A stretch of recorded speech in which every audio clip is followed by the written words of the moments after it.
बात करेंगे केरल में एर्नाकुलम में हुए धमाके की, जहां एक प्रार्थना सभा में लगातार 3 धमाकों से हड़कंप मच गया।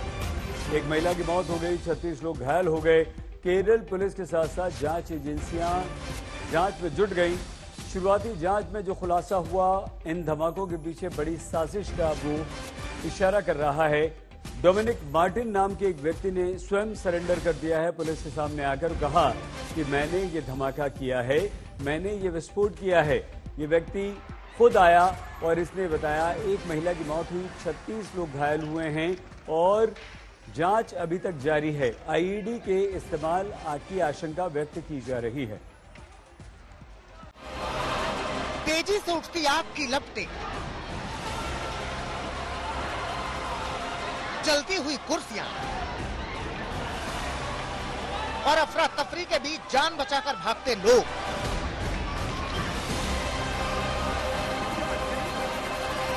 केरल के एर्नाकुलम में सीरियल धमाकों के बाद आई ये तस्वीरें डराने वाली, हर किसी के दिल में दहशत पैदा करने वाली हैं। ये धमाका हुआ है कलाम सेरी नाम की जगह पर, जहां एक बड़ी प्रार्थना सभा के लिए ईसाई धर्म के लोग जुटे थे। बताया जा रहा है कि जैसे ही प्रार्थना सभा में लोगों की भीड़ बढ़ी, एक के बाद एक यहाँ 3 धमाके हुए और इन धमाकों की गूंज से लोग सन्न रह गए। कोई कुछ समझ पाता, इसके पहले ही प्रार्थना सभा में भगदड़ मच गई। धमाकों के बाद आग की लपटों ने जिस तरह से विकराल रूप लिया, वो पहले ही इसके पीछे नापाक प्लान का संकेत दे रहा था। धमाके की सूचना के बाद केरल पुलिस की टीम मौके पर पहुंची तो शुरुआती जांच में जो बात सामने आई है, वो इस धमाके के पीछे बड़ी साजिश का साफ इशारा कर रही है। पुलिस के मुताबिक शुरुआती जांच में इन धमाकों के लिए आईईडी के इस्तेमाल का पता चला है। आज सुबह एक क्रिश्चियन डिनोमिनेशन का प्रेयर मीटिंग चल रहा था इस कन्वेंशन सेंटर में 3 दिन से, और आज लास्ट दिन था उस प्रेयर मीटिंग का। और आज सुबह एक एक्सप्लोजन रिपोर्ट किया गया था इस हॉल के अंदर से, और उस एक्सप्लोजन में अभी हमें जानकारी ये मिल रही है कि एक इंसान का मौत हुई है और 36 लोगों को 36 लोग इंजर्ड भी हुए इस हादसा में, और उन लोगों को अभी हॉस्पिटल लेके गया है ट्रीटमेंट के लिए। और अभी केरला डीजीपी का यही एक स्टेटमेंट आया था कि प्रिलिमिनरी इन्वेस्टिगेशन के हिसाब से ये एक आईईडी एक्सप्लोजन था, तो मामला बहुत ही सीरियस है। पुलिस मामले की पूरी तफ्तीश कर रही है। केरल के साथ केंद्र सरकार भी पूरे घटनाक्रम पर नजर रख रही है। खुद गृह मंत्री अमित शाह ने केरल के मुख्यमंत्री पिनराई विजयन से बात की और कोच्चि से एक एनआईए की टीम को एर्नाकुलम के लिए रवाना किया। We are examining all angles and we will find out who is behind this and we will take very stringent action. The investigation shows it is a IED device and we are examining it. कलाम सेरी में ईसाई समुदाय के पेनेकोस्टल group से प्रार्थना सभा 3 दिनों से चल रही थी और तीसरा दिन रविवार था, लिहाजा यहाँ भीड़ काफी ज्यादा थी। केरल में जिस तरह से प्रार्थना सभा को निशाना बनाया गया वो बेहद गंभीर है। इन धमाकों पर हर कोई हैरानी जता रहा है। साजिश का खुलासा होने के लिए पुलिस की जांच पूरे होने का इंतजार कर रहा है। We don't have any idea about the blast. One thing is clear, there was 2 blasts. One was major, the second thing was minor. And consequent to the blast, there was a fire and a lady died with 100% burns. 25 persons are hospitalized.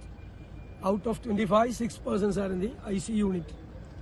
And the forensic experts and other experts, police experts are examining and they are doing their job.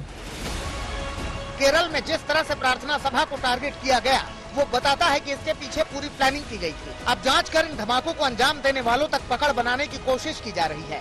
धमाके के तार कहां-कहां फैले हैं ये पता लगाने की पूरी कोशिश हो रही है। केरल के एर्नाकुलम से शिल्पा और दिल्ली से जितेंद्र बहादुर के साथ अरविंद ओझा, आज तक। केरल के एर्नाकुलम में हुए धमाकों के बाद सुरक्षा कड़ी कर दी गई है। केरल के सभी जिलों में अलर्ट जारी कर दिया गया। शुरुआती जांच के बाद पुलिस ने दावा किया है कि धमाकों के लिए आईडी का इस्तेमाल किया गया। टिफिन बॉम्ब के द्वारा प्रार्थना सभा में धमाका किया गया। ऐसे में अब प्रश्न ये कि क्या इस धमाके की प्लानिंग कई दिनों से की जा रही थी और इसके तार आखिर कहां से जुड़े?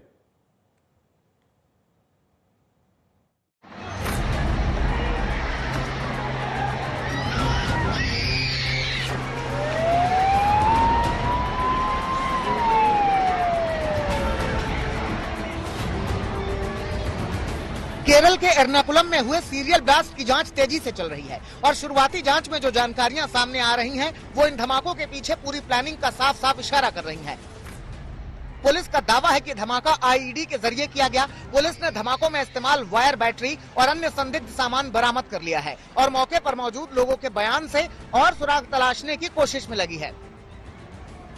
शुरुआती जांच में पता चला है कि धमाका करने के लिए टिफिन बम का इस्तेमाल किया गया और एक के बाद एक 3 धमाका कर प्रार्थना सभा को दहला दिया गया। एनएसजी की बम स्क्वाड टीम केरल में हुए धमाकों की जांच करेगी और धमाके के पीछे पूरी साजिश की पड़ताल करेगी। जांच एजेंसियां ये पता लगाने की कोशिश करेंगी कि क्या धर्म विशेष के लोगों को निशाना बनाने के लिए ये हमला किया गया या इन धमाकों के पीछे हमास इजराइल जंग का कोई कनेक्शन तो नहीं, जिसे लेकर बीते कुछ दिनों से केरल में जबरदस्त तनातनी है। हैरानी की बात यह भी है कि जिस वक्त इजराइल और हमास के बीच चल रही जंग के विरोध में प्रदर्शन में शामिल होने के लिए केरल के सीएम दिल्ली आए थे, ठीक उसी वक्त उनके राज्य में धमाका हो गया।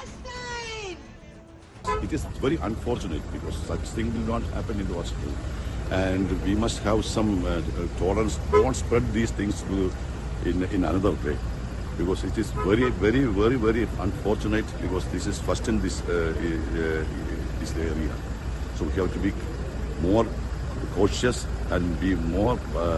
The police is doing all their work to investigate it. Let the police. ये चर्चा इसलिए भी हो रही है क्योंकि 2 दिन पहले ही केरल के मल्लापुरम में फिलिस्तीन के समर्थन में हुई रैली को हमास के आतंकी ने वर्चुअली संबोधित किया था, जिसे तमाम लोगों ने खतरा बताते हुए केरल सरकार पर हमला बोला था। केरल के एर्नाकुलम में हुए धमाकों के बाद सियासी वार पलटवार का दौर भी शुरू हो गया है। इन धमाकों के बहाने बीजेपी ने कांग्रेस और उसकी सहयोगी पार्टियों पर हमला बोला है। समय जिस प्रकार की खतरनाक राजनीति कांग्रेस पार्टी कर रही है, ये देश की सुरक्षा, संवेदनशीलता, सामाजिक सौहार्द तीनों के लिए खतरनाक है। मैं याद दिला देना चाहता हूं कि हमारी सरकार आने से पहले 2014 से पहले, आज आपने केरल की बात कही है, भारत का कौन सा ऐसा कोना था जहां धमाके और नहीं हो रहे थे? उत्तर से दक्षिण तक, मतलब चंडीगढ़ से चेन्नई तक और सूरत से गुवाहाटी तक, लखनऊ से फैजाबाद तक, दिल्ली से मुंबई तक। आज वो सारी चीजें नियंत्रित हुई हैं, परंतु ये इस कीमत पर भी राजनीति करने को तैयार हैं। ये मोहब्बत की दुकान की असली तस्वीर ये है। इनका मोहब्बत से कोई लेना देना नहीं है। ये तो नफरत के बाजार के में रहने वाले लोग हैं। नफरत के बिना ये राजनीति कर ही नहीं सकते। बीते दिनों खुफिया एजेंसियों ने इजराइल फिलिस्तीन को लेकर एक महत्वपूर्ण अलर्ट भी जारी किया था, जिसमें जिक्र किया गया था कि भारत में यहूदियों के स्थल आतंकियों के निशाने पर हो सकते हैं। तो क्या वाकई इन धमाकों का हमास इजराइल वार से कोई कनेक्शन है? केरल के एर्नाकुलम से शिल्पा और दिल्ली से जितेंद्र बहादुर सिंह के साथ अरविंद ओझा, आज तक। केरल में धमाका हुआ तो प्रश्न ये भी उठा कि क्या इसका 2 दिन पहले मल्लपुरम में हुई रैली से कोई संबंध है? क्यों? क्योंकि फलस्तीन के समर्थन में हुई रैली को हमास के एक आतंकवादी ने संबोधित किया था और रैली में ऐसे नारे लगे थे जो हिंदुत्व और यहूदियों को उकसा रहे थे। 2 दिन पहले केरल के मल्लापुरम में फलस्तीन के समर्थन में सभा को हमास का आतंकी वर्चुअली संबोधित करता है और 2 दिन बाद ही केरल के एर्नाकुलम में लगातार 3 धमाके होते हैं। तो सवाल उठ रहा है कि क्या इन दोनों घटनाओं के बीच कोई कनेक्शन तो नहीं? क्या एर्नाकुलम में हुए धमाके रैली के उकसाऊ भाषणों का नतीजा तो नहीं? The government of Kerala is squarely responsible for this because just yesterday, 24 hours ago, they permitted the terror organization Hamas, who was just recently responsible for killing so many innocent people. The head of Hamas yesterday was allowed to speak and speak hatefully about jihad, about waging hatred and war against non-believers, etc., etc. क्योंकि जमाते इस्लामी की youth wing एकजुटता युवा आंदोलन की ओर से आयोजन इस rally में बुलडोजर, हिंदुत्व और रंग भेदी यहूदीवाद को उखाड़ फेंकने का नारा लगाया गया। ऐसे नारे से रैली में शामिल लोगों को भड़काया गया। मल्लापुरम में हुई रैली की तस्वीरें सामने आते ही सियासी बखेड़ा शुरू हुआ। बीजेपी ने इसे देश की सुरक्षा से खिलवाड़ बताया। केरल सरकार और पुलिस प्रशासन पर सवाल उठाया। अब देखो भी देश के माहौल को, देश के सुरक्षा के माहौल को, देश के सौहार्द के माहौल को खराब करने की इजाजत नहीं दी जानी चाहिए। राज्य की सरकारों की ये नेशनल रिस्पांसिबिलिटी है। देश के जो उस क्षेत्र के उस राज्य के लोग हैं उनकी सुरक्षा की दृष्टि से ये रिस्पांसिबिलिटी है। अब केरल में धमाके के बाद ऐसी रैलियों को लेकर बड़ा सवाल उठ रहा है। दरअसल केरल में लगातार फिलिस्तीन के समर्थन में रैली हो रही है और हमास इजराइल जंग पर सियासत तेजी से सुलग रही है। ये बेहद दुर्भाग्यपूर्ण है कि वोट बैंक की राजनीति के चलते अब केरल की सरकार आतंकवादी मानसिकता रखने वाले ऐसी तंजीमों को और उनके नेताओं को, जिन्होंने 7 अक्टूबर को 1400 से ज्यादा लोगों को, निर्दोष लोगों को मौत के घाट उतारने का काम किया, उनको भी एक प्रकार से केरला में प्लेटफॉर्म देने का काम कर रही है। बीते दिनों कांग्रेस नेता शशि थरूर भी एक रैली में शामिल हुए थे, जहां उन्होंने हमास के हमले को आतंकी हमला बताया, तो मुस्लिम संगठनों ने अगले कार्यक्रम से उनसे दूरी बना ली। लेकिन मलप्पुरम की रैली में हमास के आतंकी के संबोधन के बाद से विवाद बेहद गर्मा गया है। केरल में जाके बोला है हिंदुत्व को खत्म कर देंगे। खालिद, तुम हमास के हो सकते हो आतंकवादी, भारत में आकर के भारत को खत्म करने के लिए सिकंदर आए चले गए, पोरस आए चले गए, खालिद तुम्हारा भी नाश हो जाएगा। और अब धमाकों के बाद इस विवाद ने नया रंग ले लिया है। गुस्सा रैली में लगाए गए उन नारों को लेकर भी है, जिसमें हिंदुत्व का जिक्र कर उसे उखाड़ फेंकने की बात कही गई है। केरल के मलप्पुरम में जिस प्रकार फिलिस्तीन के समर्थन में रैली निकली और हमास के आतंकवादियों को, जिन्होंने मानवता को शर्मसार किया, समर्थन दिया गया और उसकी आड़ में जो भाषा प्रयोग की गई भारत में, हिंदुत्व, बुलडोजर, राम मंदिर जैसे शब्द, अखिल भारतीय संत समिति कड़े शब्दों में निंदा करती है।